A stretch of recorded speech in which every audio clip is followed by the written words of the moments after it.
Teringat dengan kata-kata Jack Ma. Orang-orang yang bermental miskin itu adalah orang-orang yang susah dilayani.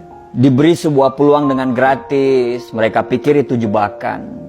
Ditawarkan investasi kecil, katanya hasilnya tidak besar. Ditawarkan investasi yang besar, katanya mereka nggak punya modal. Diajak melakukan hal-hal yang baru, mereka berpikir bahwa mereka tidak punya pengalaman. Diajak bisnis tradisional, katanya persaingannya itu berat sekali di luaran. Diajak bisnis yang model baru, katanya itu multi level marketing. Diajak buka toko, katanya ngeluh nggak bebas. Diajak bisnis apa aja, mereka bilang mereka nggak punya keahlian. Jadi orang-orang bermental miskin ini selalu berpikir lebih banyak daripada profesor, tapi bertindak lebih sedikit dari orang buta. Dan coba Anda tanyakan kepada mereka, apa yang sudah mereka lakukan terhadap hidup mereka? Niscaya mereka akan susah untuk menjawab apa yang Anda tanyakan. Padahal hidup itu berjalan terus. Dan tanpa mereka sadari, mereka itu lagi menyia-nyiakan hidup yang hanya sementara di dunia ini. Apa yang terjadi dengan kita sekarang? Karena tindakan dan pemikiran kita di masa yang lalu, di tahun-tahun lalu. Kalau sekarang kita hidupnya biasa-biasa saja, tidak ada perkembangan dan cenderung hidup kita itu malah menurun, bisa dipastikan tahun-tahun yang lalu itu kita nggak ngapa-ngapain sama sekali. Nah, kalau kita nggak ngapa-ngapain, terus kita pertahankan nggak ngapa-ngapain kita itu sekarang, bisa dipastikan masa depan kita atau tahun-tahun yang akan datang kita akan sama aja seperti sekarang. Selalu ada kesamaan apa yang dilakukan oleh orang-orang gagal dan bermental miskin ini. Kesamaan itu adalah sepanjang hidup mereka, mereka hanya menunggu dan menunggu. Andai saya punya uang, saya akan bla bla bla. Andai saya jadi pimpinan, saya akan ini, saya akan itu. Andai kata, jikalau, meskipun, dan akan tetapi, selalu jadi kata-kata manis yang secara tindakan itu omong kosong. Ada sebuah konsep yang bagus untuk kita bisa jadikan pegangan. Kalau kita mau hidup kita sulit ke depannya, maka sekarang ambillah pilihan-pilihan yang gampang. Nonton Netflix berseri-seri, scroll TikTok berjam-jam, nongkrong dengan teman-teman, bangun kapanpun kita mau, dan lakukan apapun yang kamu suka. Itu adalah tindakan yang sangat gampang.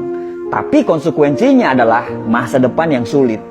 Atau kita mau mengambil pilihan yang kedua, yaitu kalau mau kehidupan ke depan kita gampang, maka sekarang kamu harus mengambil pilihan-pilihan yang sulit. Bikin rencana hidup, disiplin terhadap waktu, belajar hal-hal yang baru tanpa melupakan untuk mempertajam ilmu-ilmu yang lama, berteman dengan orang-orang yang mau diajak bertumbuh.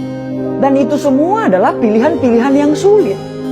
Tapi dengan pilihan-pilihan tersebut, insya Allah hidup ke depan kita itu akan jadi gampang. Merasa berdosalah ketika kamu melakukan hal-hal yang tidak bermanfaat. Hindarilah hal-hal yang tidak bermanfaat, makan makanan yang sehat, tidur yang teratur.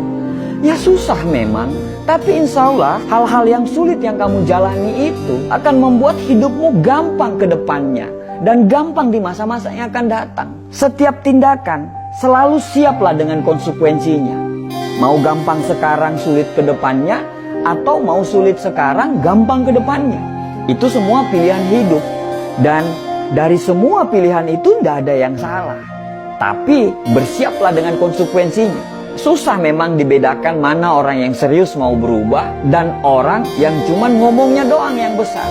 Kamu tahu kalau hidupmu masih serba kekurangan, tapi kamu malah tidak mau kerja keras.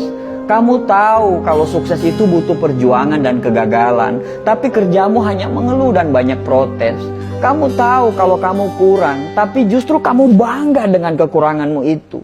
Bahkan parahnya, kekurangan itu justru kamu jadikan alasan pembenaran kenapa kamu masih seperti ini. Ya wajarlah dia sukses, dia akan punya modal, sedangkan saya, ya wajarlah orang tuanya kaya, sedangkan saya, ya wajarlah dia didukung, sedangkan saya, ya wajarlah, maklumlah, mereka yang pantas apalah, dan bla bla bla bla bla. Banyak sekali alasan yang Anda ungkapkan. Padahal setiap orang itu pasti punya perangnya masing-masing loh. Kamu berperang dengan perangmu sendiri, begitu juga mereka. Mereka berperang dengan perangnya masing-masing. Setiap orang ada dengan masalahnya masing-masing. Bedanya, kamu menyerah dan mereka masih menyelesaikan masalah mereka dan mereka tidak pernah keluar dari arena pertempuran. Kalau kamu tidak berjuang, terus apa yang mau dimenangkan? Akhirnya orang-orang sukses dan kita lagi-lagi tidak sukses. Setelah melihat mereka sukses, apa kata kita? Wajarlah, mereka kan beda. Ya iyalah beda. Orang-orang sukses itu pasti berbeda. Perbedaan tidak selalu yang terbaik, tapi yang terbaik pasti berbeda. Bukan beda makanannya, karena mereka pun makan apa yang seperti kita makan. Bukan beda dari kecerdasan. Terkadang orang-orang sukses itu justru kepintaran dan kecerdasannya itu jauh di bawah kita. Tapi yang membedakan itu adalah action dan tindakannya. Saat kamu menunggu perubahan datang, mereka selalu menciptakan perubahan. Sampai kapan kamu menunggu dan tertinggal? Lebih baik gagal karena melakukan sesuatu daripada sukses tapi tidak melakukan apa-apa dalam hidup. Manusia itu bisa berubah karena Tuhan menciptakan kita, selalu ada maksud dari penciptaan tersebut. Tidak ada yang bisa merubah diri kita kecuali diri kita sendiri yang mau berubah. Berdoa lebih banyak, bangun lebih pagi, belajar lebih giat lagi, cari lingkungan pertemanan yang memang betul-betul membuat kita bertumbuh. Selalu positif tiap hari dan jangan banyak mengeluh. Pelajari semua pola-pola kenapa orang bisa sukses. Karena sukses itu berpola, gagal pun berpola. Ya terserah kamu mau ngomong apa. Mau ngomong kita kebanyakan bacot lah atau apapun itu.